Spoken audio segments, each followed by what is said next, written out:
আল্লাহ বলেন দুনিয়ার নিজামটা আমি সাজাইছি, কাউকে ধনী বানাইছি, কাউকে গরিব বানাইছি, কাউকে মালিক বানাইছি, কাউকে কর্মচারী বানাইছি। কেউ সিএনজি চালক, আবার কেউ সিএনজির প্যাসেঞ্জার, কেউ চালক, কেউ প্যাসেঞ্জার, কেউ অটো চালায়, কেউ আবার প্যাসেঞ্জার, কেউ দোকানের মালিক, কেউ দোকানের কর্মচারী, আবার কেউ কাস্টমার। আল্লাহ কয় নিজামটা সুন্দর করে আমি আল্লাহ সাজাইছি। সাইয়েদনা হযরতে, আপনাদের কষ্ট হইতেছে কিছু? সাইয়েদনা হযরতে আদম নবিয়িনা আলাইহিস সালাম সমস্ত রূহগুলোকে যখন আল্লাহ রূহের জগতে একত্রিত করেছে, হাদিসের মধ্যে আসে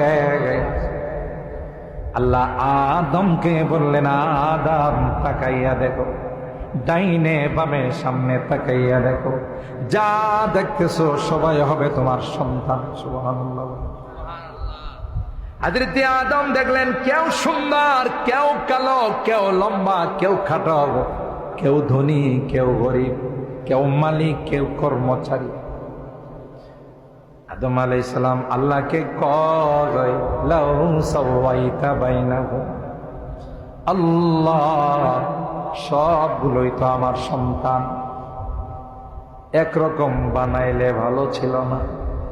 কাউকে লম্বা বানাইছেন, কাউকে খাটো বানাইছেন, কেউ কৃষ্ণাঙ্গ, কেউ শ্বেতাঙ্গ, কেউ কালো, কেউ ধল, কেউ ধনী, কেউ গরিব, কেউ মালিক, কেউ ফকির, কেউ আমি। কথা বলেন ঠিক কিনা? এখান থেকে শিক্ষা নিতে হবে, বাবা যিনি হয়, মা যিনি হন, সন্তানদের প্রতি তাদের একরকম দৃষ্টি রাখা উচিত। এক সন্তানকে 2 কানি জমিন দেয়া গেছেন, আর এক সন্তানকে কিছু দেন নাই। এরকমের লোক তো রাধিকা নাই, ব্রাহ্মণবাড়িয়াতে নাই। একজনকে বেশি দেয়, আরেকজনকে কম দেয়। এই কারণে সন্তানদের মধ্যে মারামারি হয়, তা কয় না? সন্তানদের মধ্যে মারামারি হয়, তোরে বাবা বেশি দেয়া গেছে, আমারে কম দেয়া গেছে, কেন এটা করলো? এই ভাগ আপনি দেওয়ার কে?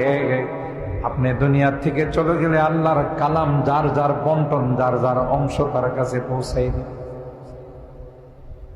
আপনি বেইনসাফি করতে গিয়ে তাদের মধ্যে ঝগড়া লাগান, তাদের মধ্যে বাকবিতণ্ডা হয়, মারামারি হয়।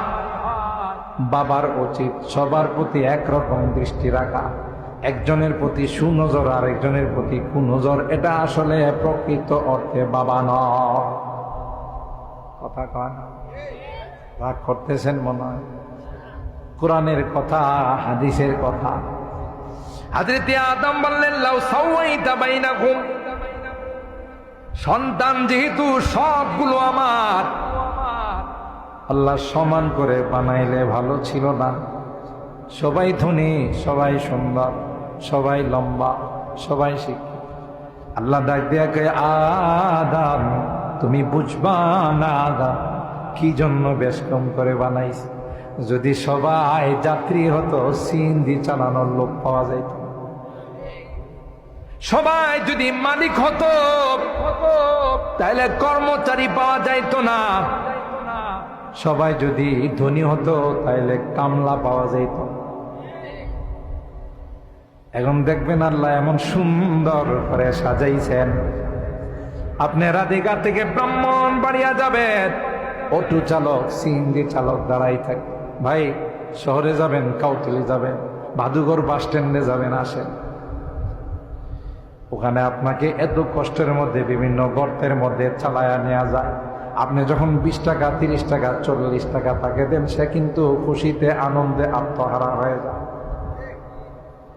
আপনি হাঁটা লাগে নাই, আপনি সিএনজি করে আপনার গন্তব্যে পৌঁছে গেলেন, আর ওই সিএনজি চালক সিএনজি চালাইয়া সেও খুশি, আপনি ওখানে পৌঁছে খুশি। জোরে বলুন ঠিক কিনা?